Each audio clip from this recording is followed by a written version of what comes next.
DFO గారికి, జయరాజ్ గారికి, ఇతర పెద్దలందరికీ కూడా నా హృదయపూర్వక నమస్కారాలు తెలియజేస్తున్నాండి. ఈరోజు మనం జరుపుకుంటున్న కార్యక్రమము ఒక మహత్తరమైన కార్యక్రమం. ఈరోజు మనం చేసుకుంటున్న కార్యక్రమము ఒక గొప్ప విశిష్టత కలిగిన కార్యక్రమం.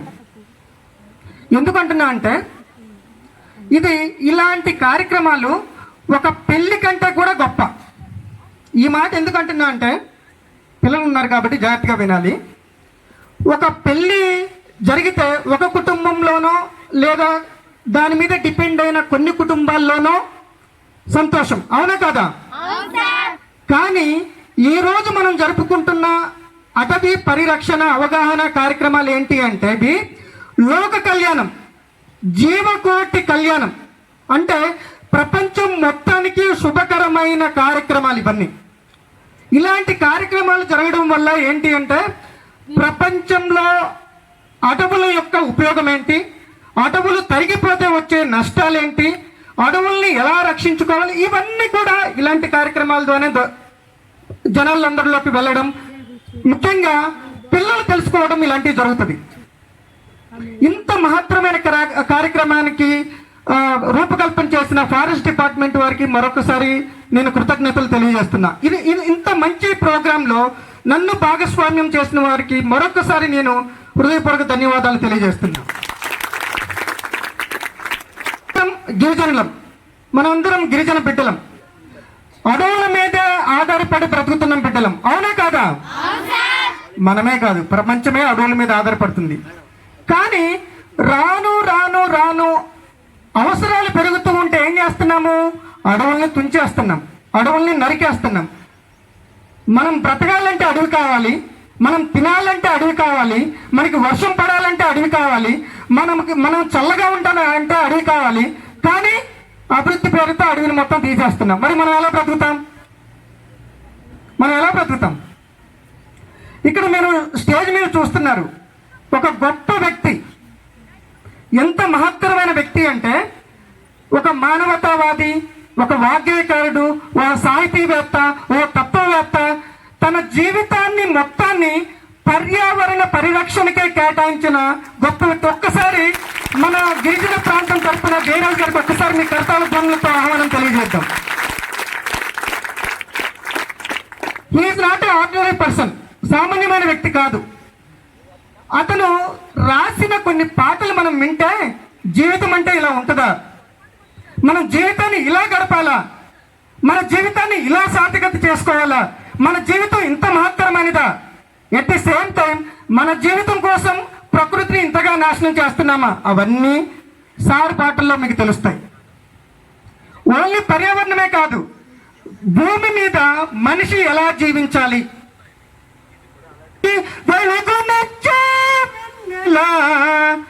అతని కళ నుంచి వెలువడింది. పచ్చని చెట్టును నేనురా, విన్నారా? సార్ కలం నుంచి వెలువడిన అద్భుతమైన పాట. అనేకమైన పాటలు సినిమాల్లో కూడా వందనాలమ్మా అమ్మా, వందనాలమ్మా వందనాలమ్మా నీకు వందనాలమ్మా, సార్ కాలం నుంచి వెలువడింది. మనం చూస్తుంది ఇప్పుడు మన కళ్ళ ముందు ఉన్నారు కదా అని చిన్న వ్యక్తి కాదు, మహత్తరమైన వ్యక్తి, మహత్తరమైన సాహితీ సంపద. ఇక నేను ఇవన్నీ ఎందుకు చెప్తున్నాను అంటే సపరేట్గా సార్ని ఒక స్టేజ్ మీద కూర్చొని పొగడవలసిన బాధ్యత కాదు. కానీ ఇక్కడ ఉన్నదంతా పిల్లలు, మీ అందరికీ సాహితీ విలువలు తెలియాలి. సాహితీ సంపత్తితో మన ప్రపంచంలో ఎటువంటి మార్పు ఇలా మొక్కల మీద, చెట్ల మీద, పర్యావరణం యొక్క ఆవశ్యకత మీద మాకున్న కళాన్ని, దేవుడు మాకిచ్చిన సాహితీ సంపత్తిని, మాకున్న పర్యావరణాన్ని రక్షించాలనే కాంక్షని ప్రజల్లోకి తీసుకెళ్లే ప్రయత్నం చేస్తున్నాం. ఎందుకు మనం అడవులను రక్షించుకోవాలి అంటే మీకు అందరికీ తెలుసు, అడవుల వలన ఆక్సిజన్ వస్తుంది, అడవుల వలనే వర్షాలు పడతాయి, అడవులు ఉంటేనే మనం చల్లగా ఉంటాం. అడవులు తరిగిపోతాయి, కార్బన్ డైఆక్సైడ్ పెరిగిపోద్ది, తాపం పెరిగిపోద్ది, వేడి పెరిగిపోద్ది, ఆమ్ల వర్షాలు కురుస్తాయి. ఇవన్నీ మనం చదువుకుంటాం. కానీ ఆచరణ ఎక్కడుంది? విద్యార్థులు ఆలోచించాలి. ఆచరణ ఎక్కడుంది? చెప్పుకుంటూనే అడవులు నరుక్కుంటూ పోతే మనం ఎక్కడ బ్రతుకుతాం? మనం అందరం గిరిజన బిడ్డలం, అడవులనే నమ్ముకున్న బ్రతుకుతున్న వాళ్ళం. ఇది వినడానికి బాగుంటుంది, చెప్పడానికి బాగుంటుంది, కానీ అడవి ఎక్కడుంది? ప్రభుత్వ లెక్కల ప్రకారం ఉండాల్సిన అడవులు ఉన్నాయా? ఒక సగటు మానవుడికి ఇప్పుడు మనం 150 కోట్లు దాటిపోయాం. అంత ప్రజానికానికి ఉపయోగపడే అడవులు ఉన్నాయా? సరిపోయిన అడవులు ఉన్నాయా? లేవు. ఇక ముందు ఉంటాయా? చెప్పలేము. మరి ఎలా బ్రతుకుతాడు మనిషి? మనిషి కృత్రిమంగా బ్రతుకుతాడా? ఇప్పుడు మీరందరూ పిల్లలు, మీరందరూ చదువుకొని గొప్ప స్థాయికి వెళ్ళి మంచి మంచి ఉద్యోగాలు సంపాదించుకుంటారా లేదా?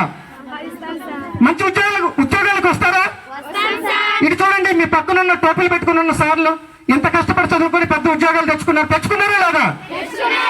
మీరు ఆ స్థాయికి వస్తారా లేదా? వస్తారు.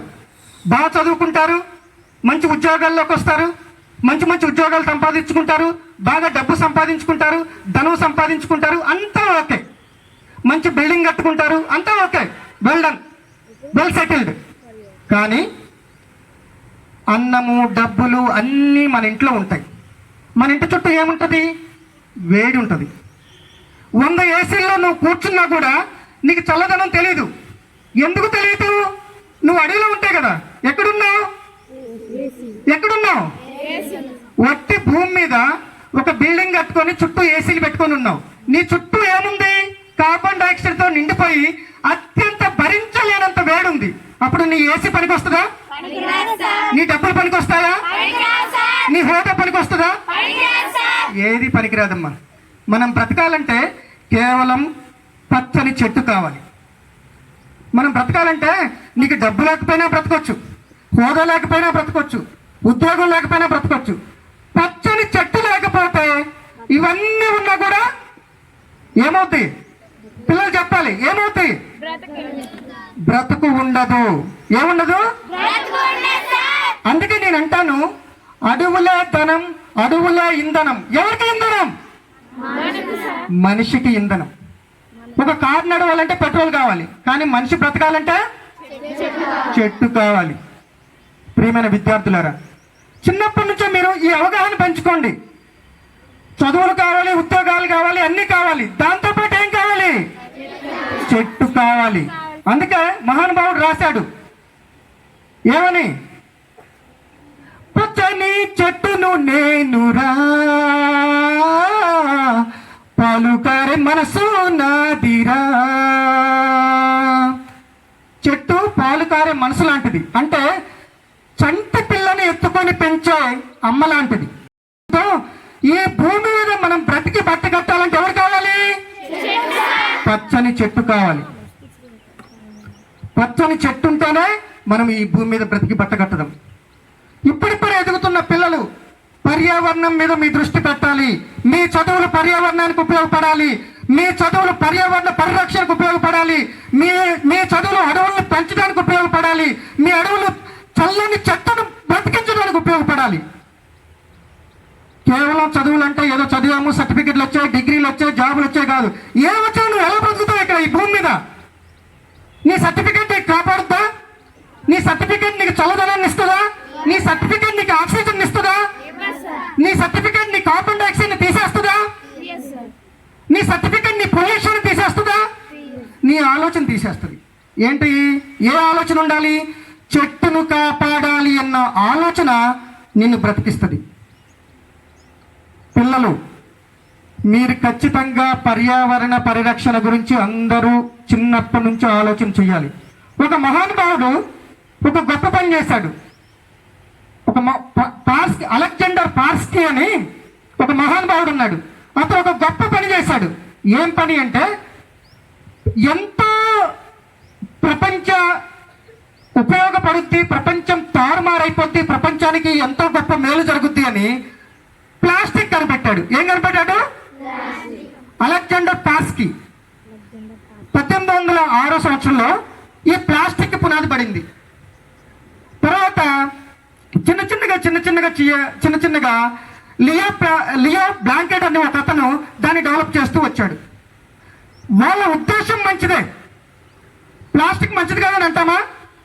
మన పెన్ను ప్లాస్టిక్, ఈ నేను మాట్లాడే మైక్ ప్లాస్టిక్, మనం తినే చాక్లెట్ ర్యాపర్ ప్లాస్టిక్, మనం వాడే జగ్గు ప్లాస్టిక్, మనం వాడే సబ్బు కవర్ ప్లాస్టిక్, మనం తెచ్చుకునే బాక్స్ ప్లాస్టిక్, మన లంచ్ బాక్స్ ప్లాస్టిక్, సర్వం ప్లాస్టిక్ ప్లాస్టిక్ ప్లాస్టిక్ ప్లాస్టిక్ మయం.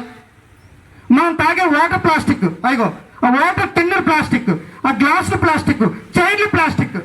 మరి అలెగ్జాండర్ ప్లాస్కీని మనం తప్పు పడదామా? అరే బాబు నువ్వేంట్రా బాబు మాకు ఇంత అన్యాయం చేసావని తప్పు పడదామా? పిల్లలు తప్పు పడదామా? తప్పు పట్టద్దు, తప్పు మనం పట్టద్దు. ఎందుకంటే ఈ రోజు అలెగ్జాండర్ ప్లాస్కీ ఇక్కడ లేకపోయినా ఆయన కనిపెట్టిన ప్లాస్టిక్ లో మనం కూర్చున్నాం. కానీ దాన్ని రీసైక్లింగ్ ఎలా చేయాలి మీరు ఇప్పుడు కనిపెట్టాలి. దీని తీవ్రతను ఎలా తగ్గించాలో మీరే కనిపెట్టాలి. ఎవరు కనిపెట్టాలి?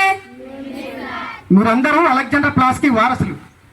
అతను ప్లాస్టిక్ కనిపెట్టి మనకి ఉపయోగం చేసి దాంతోపాటు ఇబ్బందులకు గురి చేసిన దాని నుంచి ఎలా రక్షించబడాలి అనేది.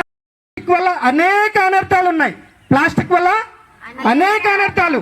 క్యాన్సర్స్ వస్తాయి, హార్మోనల్ ఇన్బ్యాలెన్స్ అవుతుంది, బాడీలో ఎదుగుదల ఉండదు, అనేక జబ్బులు వస్తాయి ప్లాస్టిక్ వాడడం వల్ల.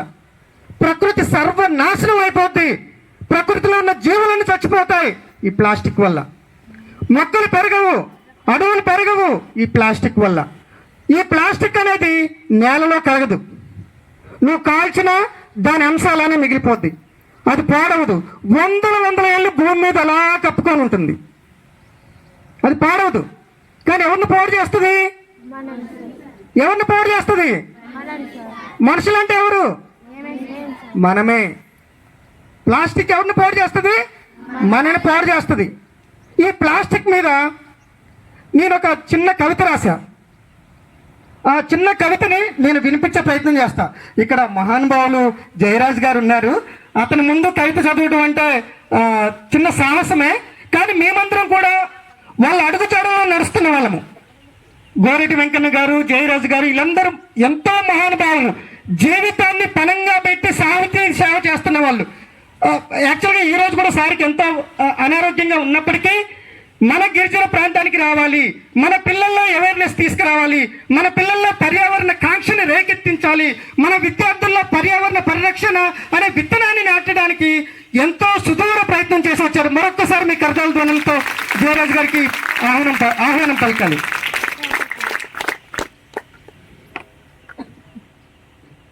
నేను ఒక చిన్న కవిత రాశా, దాన్ని వినిపించే ప్రయత్నం చేస్తా.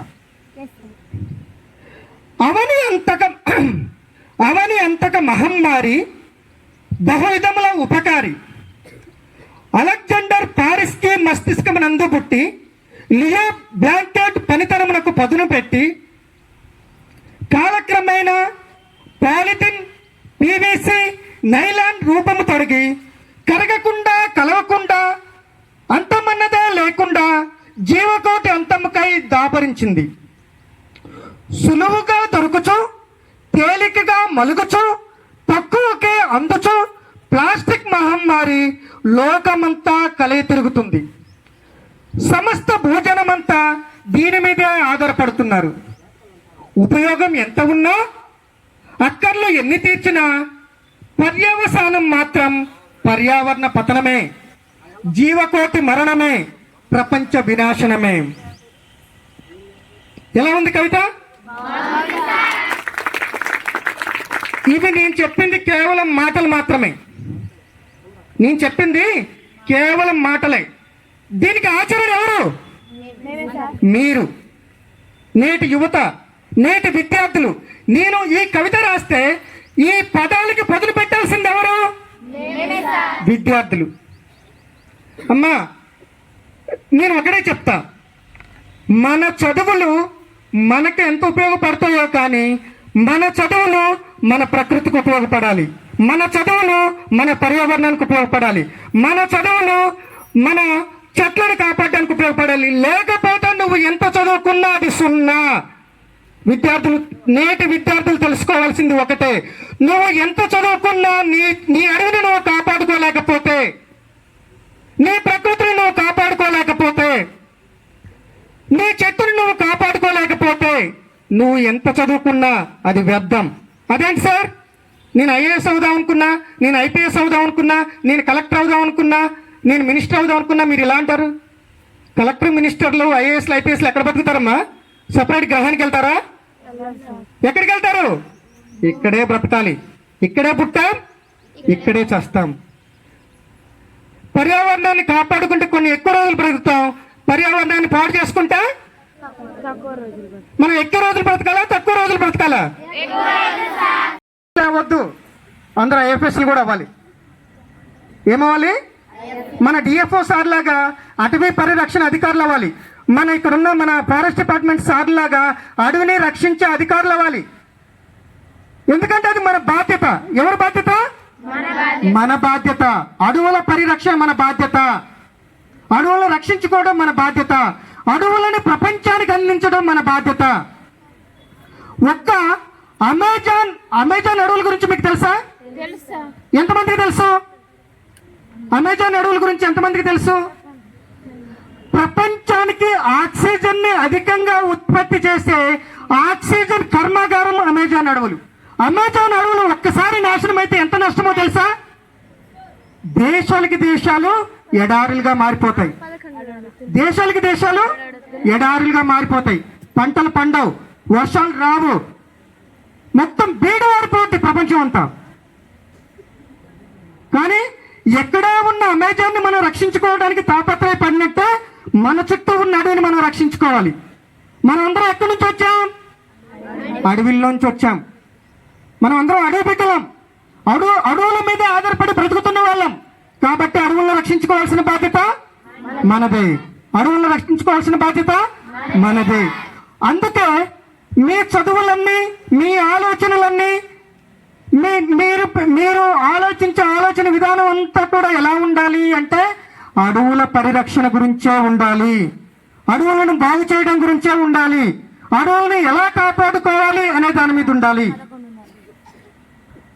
ఓకేనా? ఇక్కడ మనం ఇంతలా ఎందుకు మనం మాట్లాడుకోవాలి అంటే అడవులు ఒక్కటే కేవలం ఆధారం. రేపొద్దున నీ ప్రాణాన్ని కాపాడేది అడవే. నీ ధనం కాపాడదు, నీ ఉద్యోగం కాపాడదు, నీ స్థితిగతులు కాపాడు, నీ బంగ్లా కాపాడదు. నీ ప్రాణాన్ని అంటూ కాపాడాలి. నీకు కొత్త కొత్త జబ్బులు రాకుండా ఉండాలి, ఉన్న జబ్బులు పోవాలి అంటే సమస్త అడవుల్లోనే ఉన్నాయి. ఇప్పుడంటే మెడిసిన్ ఇంత అభివృద్ధి చెందింది. పూర్వకాలంలో పూర్వకాలం పెద్దలందరూ ఎలా బ్రతికారు? వాళ్ళకు వచ్చిన జబ్బులను ఎలా తగ్గించుకున్నారు? అడవుల్లోనే. ఇంకొక విషయం తెలుసా?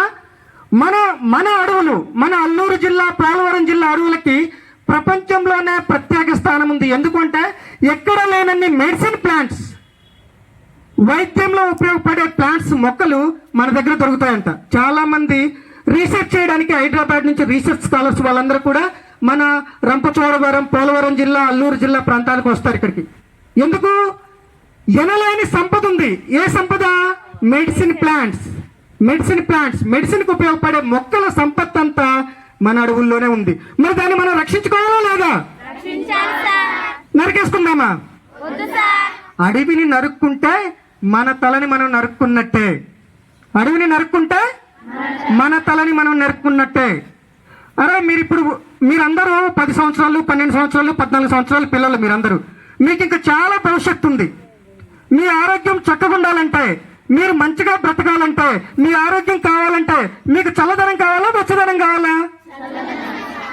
అదేంటి సార్, చలికాలం మాకు వెచ్చదనం కావాలిగా అంటారు. అవునా? నేను మాట్లాడేది చలికాలంలో కావాల్సిన వెచ్చదనం గురించి కాదు.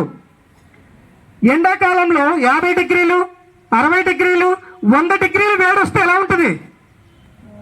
ఎలా ఉంటుందమ్మా? మలమల మాడిపోతాం. ఏమవుతాం?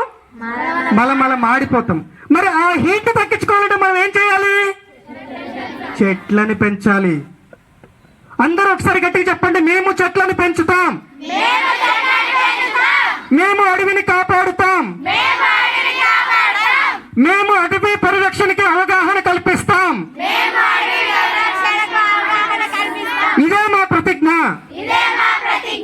అరే మీరు ప్రతిజ్ఞ చేశారు, తప్పకూడదు. పిల్లలు ప్రతిజ్ఞ చేశారు, తప్పుతారా? తప్పకూడదు. ఇది అవసరం అమ్మా, ఇది మనకు అవసరం. చెట్టు మనకు అవసరం, పుట్ట మనకు అవసరం, నీడ మనకు అవసరం, ఆకు మనకు అవసరం. ఇది మనకు అవసరం. ఇదే మన ఉనికి, ఇదే మన జీవితం, ఇదే మన జీవితానికి ఆధారం. కానీ ఇప్పుడున్న పాస్ట్ లైఫ్లో, ఇప్పుడున్న హడావుడి లైఫ్లో, ఇప్పుడున్న బిజీ లైఫ్లో ప్రతి ఒక్కళ్ళకి పొద్దుట నీట్గా ఇస్త్రీ బట్టలు వేసుకొని వచ్చామా, అక్కడ ప్లేస్ని శుభ్రంగా కొట్టేసి అక్కడ ఆక్రమించుకున్నామా, లేకపోతే అక్కడ శుభ్రంగా నీట్గా చేసి ఒక బిల్డింగ్ లేపామా? ఇవే. రేపొద్దున ఆ బిల్డింగ్ ఎలా బ్రతుకుద్ది? ఆ బిల్డింగ్లో మనుషులు ఎలా బ్రతుకుతారు? 150 కోట్ల మందిని రేపొద్దు 200 కోట్లకు అవుతుంది, సమస్య లేదు, వెళ్తాం. 200 కోట్ల మందికి వెళ్తాం. ఎందుకు అంటే వైద్యం అంత బాగా అభివృద్ధి చెందుతుంది కాబట్టి దానికేమి లోట్లేదు. వైద్యం అందుద్ది, ప్రాణం నిలబడుద్ది. కానీ మనం బ్రతికే బ్రతుకు ఎలా బ్రతుకుతాం? అమ్మ అబ్బా అనుకుంటూ బ్రతుకుతామా? హ్యాపీగా బ్రతుకుతామా? చెట్లలో బ్రతికితే హ్యాపీగా బ్రతుకుతాం. చెట్లు లేకుండా బ్రతికితే నువ్వు 100 సంవత్సరాలు బ్రతికినా అమ్మ అబ్బా అయ్యా. అలా బ్రతకాలనుకుంటున్నారా? మనం బ్రతికిన కొన్ని రోజులు కూడా చల్లని చెట్టు నీడలో చల్లని గాలి పీలుస్తూ మనం బ్రతకాలి. కానీ ఎక్కడ దొరుకుతుంది గాలి? ఎక్కడ నీకు చల్లని గాలి దొరుకుతుంది? ఎక్కడ నీకు పరిశుద్ధమైన గాలి దొరుకుతుంది? ఎక్కడ పరిశుభ్రత లేదు. గాలి పీలిస్తే మొత్తం ఫ్యాక్టరీల పొగ, మొత్తం ధూళి, మొత్తం దుమ్ము. పిల్లలకి ప్రాణం పోస్తున్నట్టు కాదు, వాళ్ళ రోగాలకి ప్రాణం పోస్తున్నట్టు. ప్రియమైన విద్యార్థులారా, జాగ్రత్తగా మీరు గమనించండి. మీరే రేపొద్దున భవిష్యత్తు. మీరు మన గిరిజన ప్రాంతానికి ఐకాన్స్, మా గిరిజన ప్రాంతానికి రోల్ మోడల్స్. మీరందరూ మీలో మార్పు వస్తే సగం సమాజం మారినట్టే. మీ చదువులు కేవలం ఒట్టి చదువులు కావు. మీ చదువులు సమాజానికి ఉపయోగపడాలి. మీ చదువులు పర్యావరణ పరిరక్షణకు ఉపయోగపడాలి, పర్యావరణ ప్రచారానికి ఉపయోగపడాలి.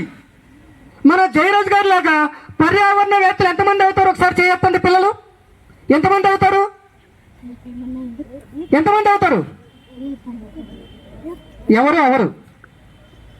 నాలాంటి వాళ్ళు, సార్ లాంటి వాళ్ళు, మన మాస్టర్ లాంటి వాళ్ళు ఎవరో ఒకళ్ళు వచ్చి ఇలా గొంతరిగిపోయే వరకు ఉపన్యాసాలు ఇవ్వాలి. కానీ ఎవరు మారరు.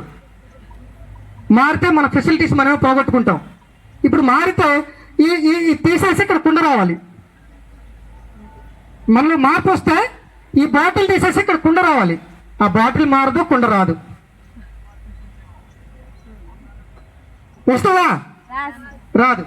ఆ కుండ తేవాలంటే ఆర్గనైజ్ చేసిన వాళ్ళకి ఇబ్బంది, తాగే వాళ్ళకి ఇబ్బంది. సులువుగా ఉంటుంది, తీసుకొచ్చి ఒక గ్లాస్ పట్టుకుంటే అయిపోద్ది. కానీ ఇదే మారాలి.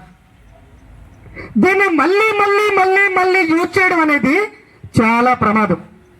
దాంట్లో ఉన్న పార్టికల్స్, కెమికల్ అణువులు ఏవైతే ఉన్నాయో అవి నీళ్ళల్లో కలిపి మన కడుపులోకి పోయి మన రక్తంలో కలిస్తే క్యాన్సర్స్గా మారుతాయి.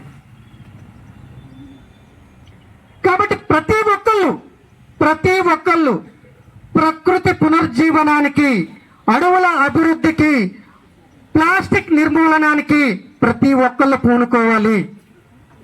ఇటువంటి కార్యక్రమాలు, అవగాహన కార్యక్రమాలు, చైతన్యవంతమైన కార్యక్రమాలు అనేకం జరగాలి. వద్దా? జరగాలి. ప్రతి టీచర్స్ కానీ ఎవరు కానీ విద్యార్థుల్లో పర్యావరణ హితమైన నేను ప్రకృతిని కాపాడుతాను, నేను అడవిని కాపాడుతాను, నేను చెట్టును కాపాడుతాను,